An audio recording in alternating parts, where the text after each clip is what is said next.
All right, greetings. This is John Jacob Flows and Megan Elizabeth Flows. Peace and Tranquility. So we're going to read from The Message of the Divine Iliad by Walter Russell, and we're going to start with actually Volume 1, and we're going to read the foreword of Volume 1. Here we go. To man's new day now dawning, when he who alone knows the anguish of the dark shall find peace through knowing the light of God in him, as very self of him. This book is lovingly dedicated. Forward. The message of the divine Iliad is sent from our Father to give unfolding humanity the needed comprehension for taking the next transformation step in man's long journey from the jungle of sensed awareness of body to cosmic conscious awareness of omnipresent light of God as the centering, motivating force of man. I'm so grateful that God's love is my centering, motivating force.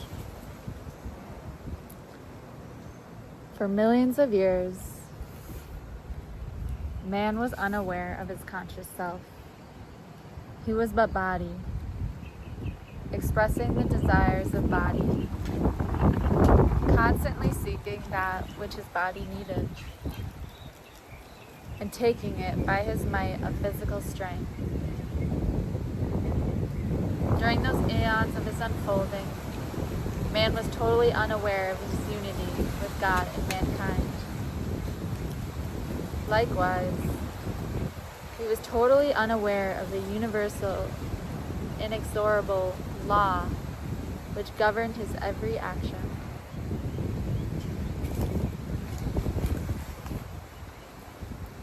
Then came the dawn of consciousness. Man began to know. Then he created extensions of his body to do for him what his body could not do. He created a boat to transport his body, then a sail for the boat, then a wheel and fire to warm him and cook the food which he formerly ate raw during the animal stage of his unfolding.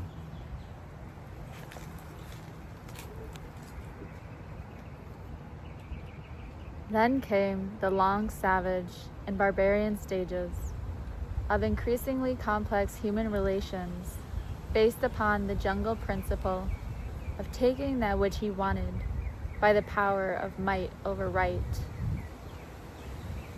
During thousands of years, tribes warred upon other tribes, building themselves into nations and then empires, to gain possession of the wealth and services of other tribes and nations by acquiring their lands and people for ownership and exploitation.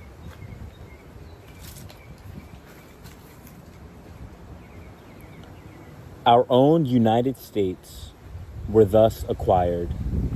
We killed without compunction to obtain what we wanted.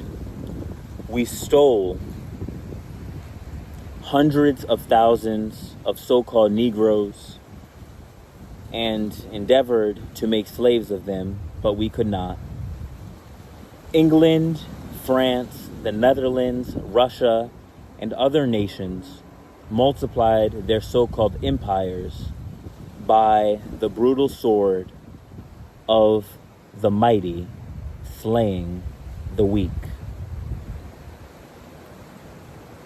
I'm so grateful that we can say so-called, because truly there is no difference between the mighty and the weak. I'm so grateful that we know that we are all one, perfectly balanced.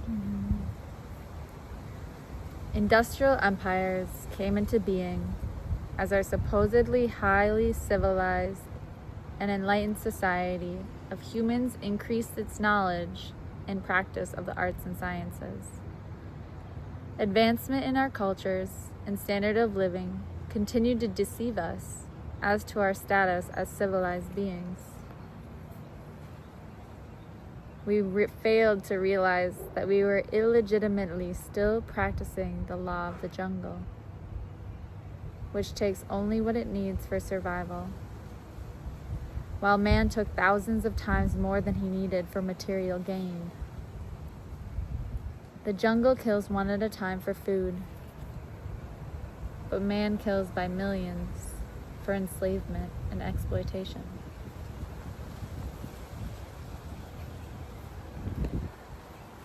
Such practices are a normal part of our present standard of civilization, so-called civilization. It is difficult to realize that we are still, in some ways, barbarians. A civilization which kills and exploits others for mere gain cannot call itself civilized.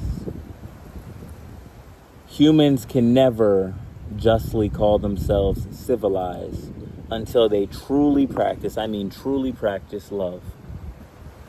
Humans can never justify calling themselves civilized until they practice the love principle which God practices in all of his creation.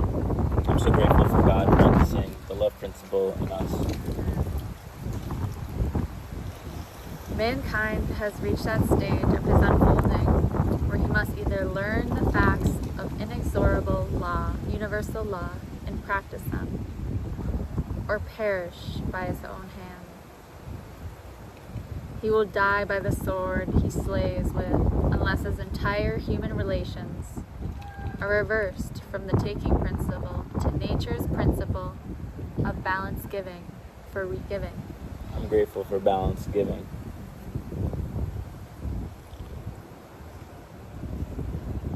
Man's scientific skills have made it possible for him to slay his entire race.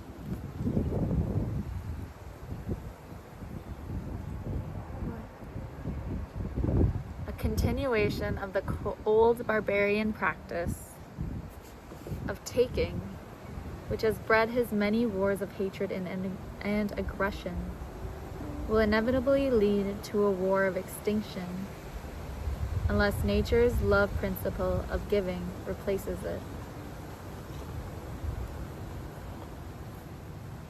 Today,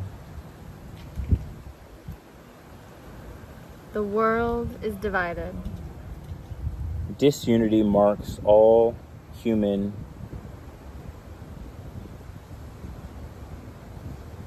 relations, from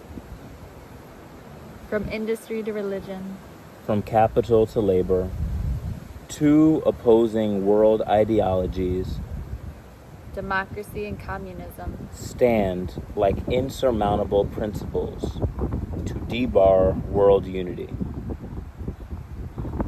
Freedom itself is not 2 centuries old.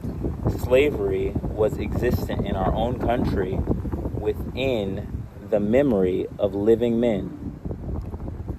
Through ignorance and superstition, America's colonial intellectuals burned old women at the stake as so-called witches. mighty empires are still attempting to build themselves into greater empires by the sword. Man is at a so-called crossroads of his unfolding. The old way of life, which built his empires of hate and fear, must be abandoned. The coming age must be built upon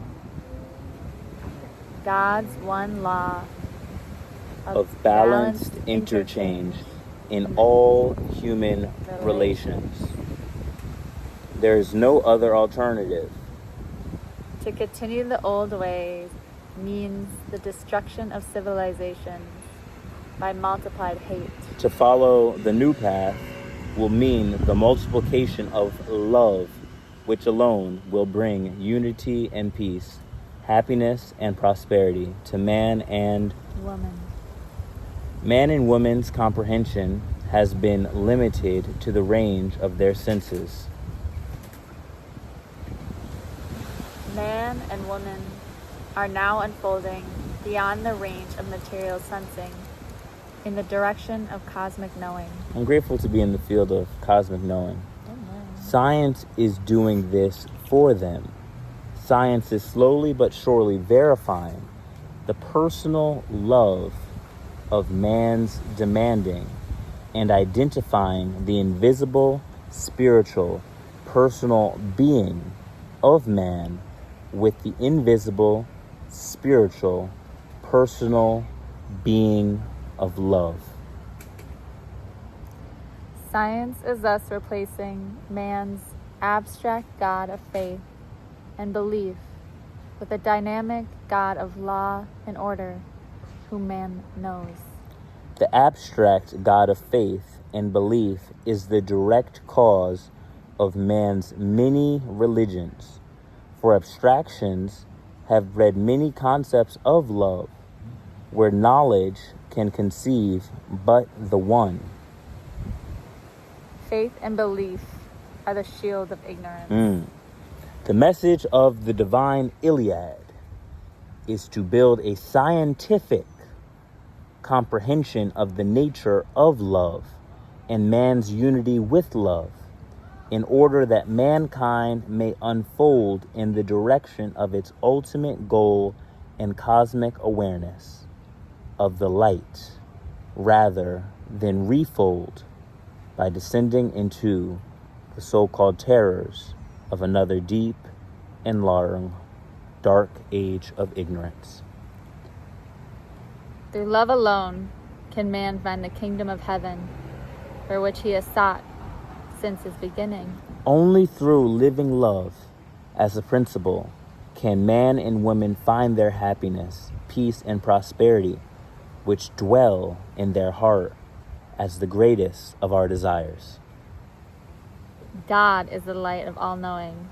Creation is a thought wave universe which records love's knowing as expressed by love's electric being. The divine Iliad cannot be fully published for many years. The first excerpts from it were published in The Secret of Light. As much more of it as can now be published will appear in this volume. Further portions of it will be released in accordance with instructions specifically given for the release in the Divine Iliad. Walter Russell. So that is the foreword to Volume 1 of the Message of the Divine Iliad. I know yesterday we started off actually with Volume 2 in the preface, but we're actually going to go through Volume 1 first, and I think it's going to be quite a treat. Oh my gosh, yeah, that already. Yeah, one thing, we use God and love interchangeably. We also do a little stylistic choice in reading with, we sometimes use gender neutral pronouns, or we might use the feminine pronoun instead of just the masculine male or, man pronoun. But we just love it. What was something that stood out to you in our reading? I thought it was really cool how we laid it out from beginning to where we are now with the evolution of man and women. Yeah. Mm-hmm. And I love one thing he talked about, God's electrical thinking, love's electrical being. I use those interchangeably. I read love's electrical being, but in Walter Russell writes God's electrical thinking. I just love that when we can meditate on the force of love, the force of God, that literally there is an ecstasy to that. There's a brilliance to that. And I'm so grateful to dwell in it with you. Me too. Yeah. Huggies. All right. Well, as we leave, I have to ask you one question. What is your one desire? To be with God. All right, we'll dwell with that. My one desire is to do the work of God. Peace, blessings, namaste. Peace and love. Namaste. Flow.